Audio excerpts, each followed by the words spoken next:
2024 का दिन supreme court के इतिहास में सुनहरे अक्षरों में लिखा जाएगा, क्योंकि एक अरसे बाद एक ऐसा फैसला आया है जो देश की डेमोक्रेसी को पूरी तरीके से नीलाम होने से बचाने की कोशिश करता है। 5 साल देर सही सही, लेकिन बचाने की कोशिश करता है। उन देशभक्तों को आशा की एक किरण देता है जो चाहते हैं कि देश की डेमोक्रेसी नियम, कानून, कॉन्स्टिट्यूशन के अनुसार चले, ना कि कॉर्पोरेट आकाओं के फेंके गए पैसों से। आज की वीडियो में हम समझेंगे कि चुनावी बॉन्ड क्या है, किस तरीके से भारतीय राजनीति में अपना अलग से एक रोल प्ले कर रहे हैं। इन चुनावी बॉन्डों को भारतीय राजनीति का हिस्सा किस पार्टी के द्वारा और कब बनाया गया। हाल ही की बात करें तो सुप्रीम कोर्ट के द्वारा चुनावी बॉन्ड को रद्द कर दिया गया है और इसको असंवैधानिक घोषित भी कर दिया गया है।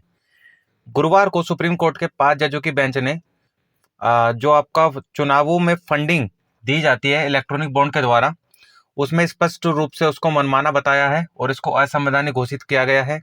हम बात करें तो भारत के मुख्य न्यायाधीश DY चंद्रचूड़ की अध्यक्षता वाली 5 न्यायाधीशों की पीठ ने माना है कि जो जन प्रतिनिधि अधिनियम, कंपनी अधिनियम और आपका आयकर अधिनियम, ठीक है, इनकम टैक्स जो आपका एक्ट है, उसमें किए गए जो आपके लास्ट टाइम जो गवर्नमेंट ऑफ इंडिया है उन्होंने कुछ रेजोल्यूशन लाकर कुछ रिफॉर्म्स किए थे, उसमें पूर्ववर्ती संशोधनों ने मतदाताओं के अनुच्छेद 19(1)(f) के तहत राजनीतिक फंडिंग के बारे में जानकारी के अधिकार का उल्लंघन किया है।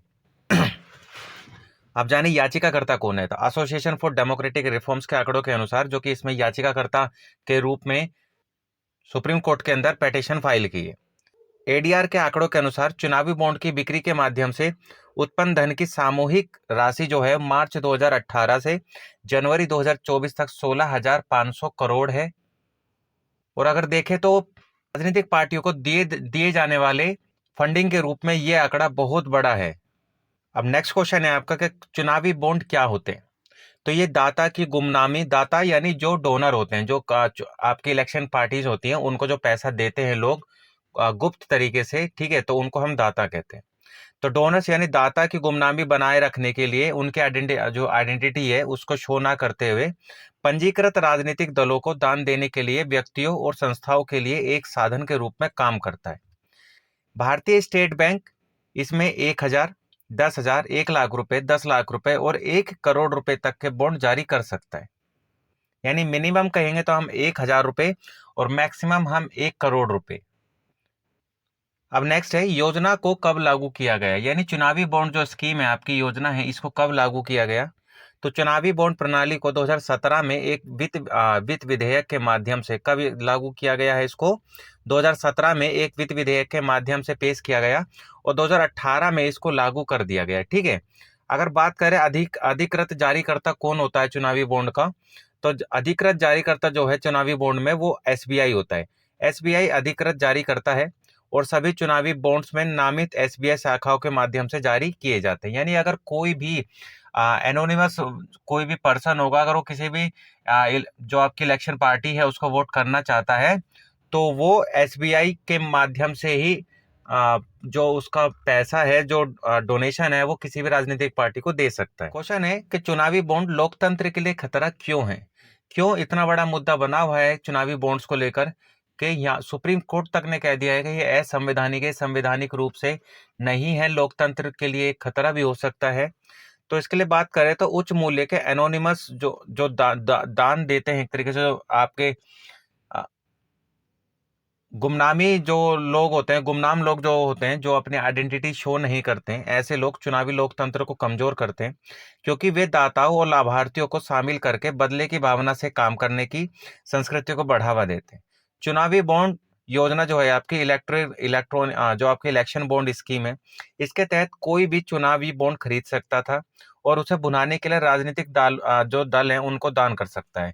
यानी अगर किसी को अपना पर्सनल कोई भी फिनोमेनन में आप पूरा करना है, कोई भी उनका कोई काम निकलवाना है किसी भी राजनीतिक पार्टी से, तो सत्ताधारी दल होता है, अगर उसको चुनाव में वो फंडिंग करेंगे, तो जब वो सत्ताधारी दल जीत जाता है, तो जीतने के बाद वो जो पैसा है वो उसमें जाता है, जो कि सत्ताधारी दल आ जाता है इलेक्शन जीतने के बाद में, तो फिर सत्ताधारी दल उस पैसे के एवज में उनकी जो मांग होती है, जो इच्छाएं होती हैं, उनको पूरा करता है, जिससे कि कहीं ना कहीं हम मार्केट में कहें या फिर किसी भी चीज को लेकर हम लोकतंत्र के लिए खतरा पैदा करते हैं और असमानता का एक बीज है उसको बोने की कोशिश करते हैं। तो न्यायालय द्वारा यह पाया गया है कि इलेक्शन बॉन्ड स्कीम जो है आपकी, इसके लिए प्राथमिक औचित्य यानी बैंकिंग चैनलों के माध्यम से दान की अनुमति देकर राजनीतिक या चुनावी फंडिंग के लिए काले धन के उपयोग पर अंकुश लगाने में विफल रही है। यानी जब ये स्कीम लाई गई थी तो गवर्नमेंट ऑफ इंडिया का कहना ये था कि हम ये चुनावी बॉन्ड स्कीम इसलिए लेके आए हैं ताकि जो आपका ब्लैक मनी है उस पर हम एक तरीके से रोक लगा सकें। पर ऐसे में जो ट्रांसपेरेंसी होनी चाहिए इलेक्ट्रॉनिक बॉन्ड्स को लेकर, आपका इलेक्शन बॉन्ड को कोई पार्टी को कोई भी डोनर जो पैसा दे रहा है वो उससे फर्क नहीं पड़ता है। फर्क सिर्फ इसलिए पड़ता है कि अगर कोई भी डोनर किसी भी राजनीतिक पार्टी को कोई पैसा दे रहा है तो उसमें ट्रांसपेरेंसी बनी होनी चाहिए। ये पता होना चाहिए कि किस डोनर ने किस राजनीतिक पार्टी को कितना पैसा दिया, जो कि इस इलेक्शन बॉन्ड स्कीम में इस चीज को ट्रांसपेरेंट तरीके से नहीं बताया गया था। बात करें सुप्रीम कोर्ट का आदेश क्या है, तो सुप्रीम कोर्ट ने भारतीय स्टेट बैंक से 12 अप्रैल 2019 के अदालत के अंतरिम आदेश के बाद से आज तक खरीदे गए चुनावी बॉन्ड, आज तक यानी आपका फेब तक, ठीक है, तो 15 फेब तक खरीदे गए चुनावी बॉन्ड का विवरण जो है चुनाव आयोग को सौंपने को बोला है। ये थी खबर आपकी इलेक्शन बॉन्ड स्कीम को लेकर।